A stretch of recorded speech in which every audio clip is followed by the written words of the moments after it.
ఒకప్పుడు ఓ చిన్న గ్రామంలో రాము అనే రైతు జీవించేవాడు. అతనికి చిన్న పొలం ఉండేది.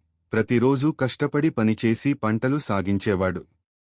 ఋతువుల మార్పులు, తక్కువ వర్షం వంటి సమస్యలున్నా రాము ఎప్పుడూ ధైర్యంగా, కృతజ్ఞతతో ఉండేవాడు.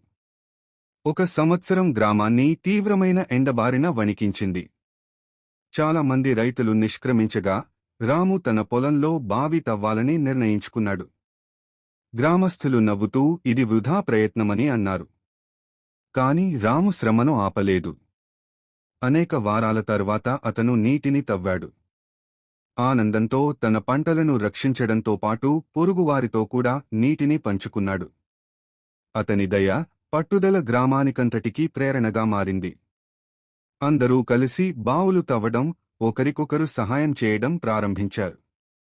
కొద్ది కాలంలో గ్రామం మళ్లీ పచ్చదనం పొంది సుఖసంతోషాలతో నిండింది. రాము ఆశ, సహనం, సహకారానికి చిహ్నంగా మారాడు.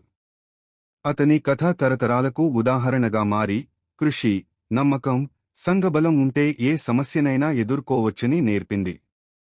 ఇది పిల్లల కోసం చిన్న మోరల్ స్టోరీగా